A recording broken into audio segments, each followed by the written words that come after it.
Everyone welcome back to the channel. आइए देखते हैं कि कल हम निफ्टी को किस तरह से ट्रेड कर सकते हैं। तो बात करें अगर आज के ट्रेडिंग डे, तो आज बहुत ही बुलिश मार्केट था। मार्केट कंटिन्यूसली, मार्केट ओपन होने के बाद कंटिन्यूसली ग्रीन कैंडल बनाते ऊपर गया। तो कहीं पे भी अगर आपने किसी भी पॉइंट पे कोई पुट शॉर्ट किया होगा या फिर आपने कोई भी कॉल बाई किया होगा, तो डेफिनेटली ऑन अ टाइम आप प्रॉफिट में होंगे। हो सकता है कि एंड ऑफ द डे थोड़ा आप अगर नहीं इस एरिया में कहीं पे आपने बाई किया होगा अराउंड 2 बजे के आसपास, तब भी आप प्रॉफिट में होंगे, क्योंकि यहाँ पे एक बहुत बुलिश डे था और कंटिन्यूसली मार्केट ऊपर गया। और यहाँ पे भी कहीं भी मेजरली आप देखोगे तो पुल बैक्स भी बहुत ज़्यादा यहाँ पे आपको देखने को नहीं मिले कहीं पे भी। तो यहाँ पे कल हम किस तरह से ट्रेड कर सकते हैं, देखिए। तो कल की बात करें तो कल यहाँ पे क्या होगा, यहाँ पे जो मार्केट एक स्ट्रेच में ऊपर गया है, तो यहाँ पे थोड़ा कूल डाउन हो सकता है कि हमें होगा, लेकिन यहाँ पे जो बुलिशनेस है वो कंटिन्यू रहेगी। यहाँ पे अगर आप देखो, जो बहुत ज़्यादा सेलिंग हो चुकी थी, अगर आप वीकली चार्ट पे देखो तो सेलिंग जो है वो बहुत ज़्यादा हो चुकी थी। कंटिन्यूसली मार्केट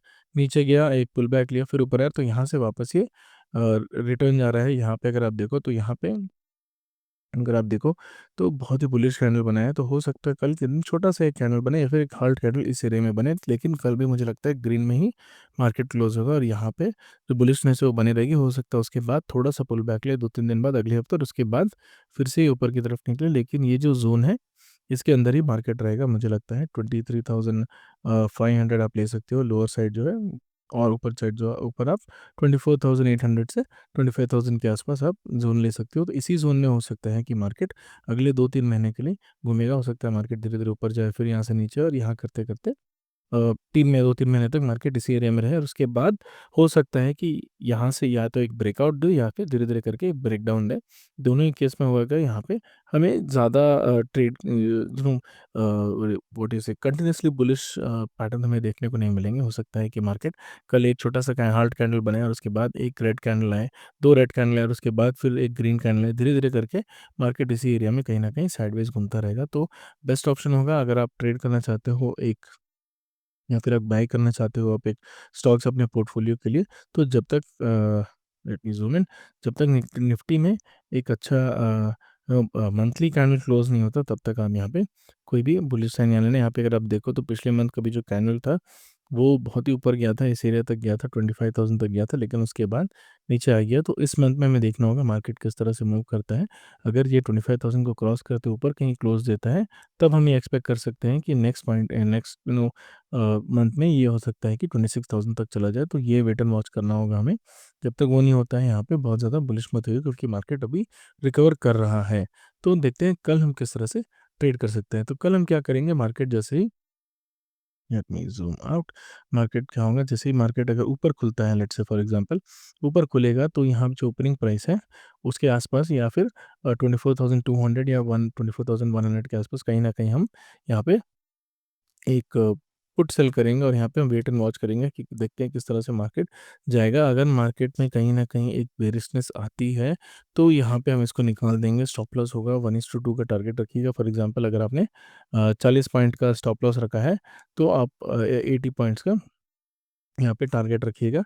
और 40 पॉइंट का स्टॉप लॉस जैसे हिट होगा कल के दिन निकाल दीजिएगा, क्योंकि हो सकता है कि कल के दिन बेयरिशनेस में आपको उतना ज़्यादा पैसा नहीं मिले। अगर मार्केट लेट से अगर गैप डाउन खुलता है, तब आप एक बेरिश ट्रेड ले सकते हो। लेकिन आई थिंक पॉजिटिव साइड ही रहेगा कल market, because depending on today's market जो बेरिशनेस थी वो बहुत अच्छी थी। तो मार्केट फ्लैट खुले या फिर गैप अप खुले, दोनों ही चांस है, दोनों ही ऑप्शन में ट्राई करिएगा कि यहाँ पे आप बुलिश ट्रेड ले। यहाँ पे बेरिश ट्रेड के लिए ट्राई मत करिएगा जब तक कि आपको यहाँ पे एक बहुत एग्रेसिव कैंडल बने। फॉर एग्जांपल मार्केट खुला और पहले ही कैंडल में ये 24,000, पहले या दूसरे कैंडल में 10 बजे के पहले ही लेट से ये 24,000 ब्रेक करते हुए नीचे की तरफ ही क्लोज देता है, तब यहाँ पे हम सोच सकते हैं कि यहाँ पे एक बेरिश डे होगा। लेकिन जब तक ये नहीं होता है, यहाँ पे बेरिशनेस यहाँ पे मुझे नहीं लगता कल आएगी। यहाँ पे कहीं ना कहीं मार्केट अगर गैप डाउन भी खुलेगा, धीरे धीरे करके ये ऊपर की तरफ निकल जाएगा। और मोस्टली चांसेस ये है कि मार्केट थोड़ा गैप अप खुले, एक 50-60 पॉइंट मार्केट मिनिमम कल एक गैप अप खुलना चाहिए, और उसके बाद मार्केट ऊपर की तरफ निकलेगा। हो सकता है 25,500 तक भी ये टच कर दे। तो यहाँ पे ट्रेड विद कॉशियस, बहुत ज़्यादा एग्रेसिव ट्रेड मत लीजिएगा, क्योंकि आज ऑलरेडी बहुत लोगों को प्रॉफिट हो चुका है। तो कल अगर मार्केट ऊपर की तरफ जाएगा 500 के आसपास, तो यहाँ कहीं ना कहीं छोटा सा प्रॉफिट बुकिंग लोग करेंगे, क्योंकि बहुत दिन से लोग बेरिश में बैठे हैं, बहुत दिन से लोग स्टॉक्स को पकड़ के बैठे हैं। तो कहीं ना कहीं जो सेलिंग है वो कल के दिन हो सकता है आएगी। तो कल बहुत एग्रेसिव ट्रेड मत करिएगा, लेकिन कल के दिन एक अच्छा ट्रेड होगा अगर आप पॉजिटिव साइड ट्रेड करना चाहें तो।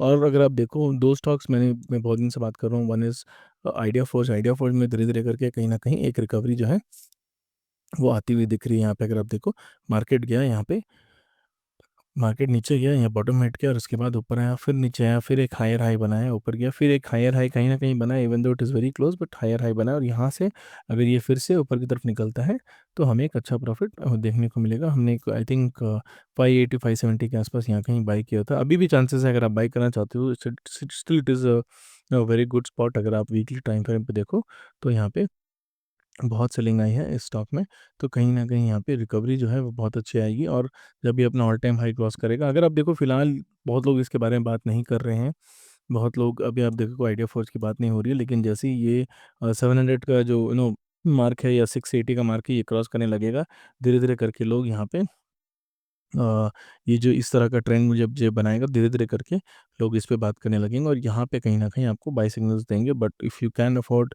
To take a little risk, आप यहीं पे बाय कर सकते हो। And one more stock which I see is Tatva Pharma. यहाँ पे अगर आप देखो इस पे भी सिमिलर पैटर्न है, मार्केट बहुत नीचे गिरा है compare to ideaForge I think कुछ 1300 के आस-पास था, तो यहाँ पे ये 620 के आस-पास है। मोर देन अगर यहाँ से मार्केट ऊपर जाता है, तो let's see how much we will gain.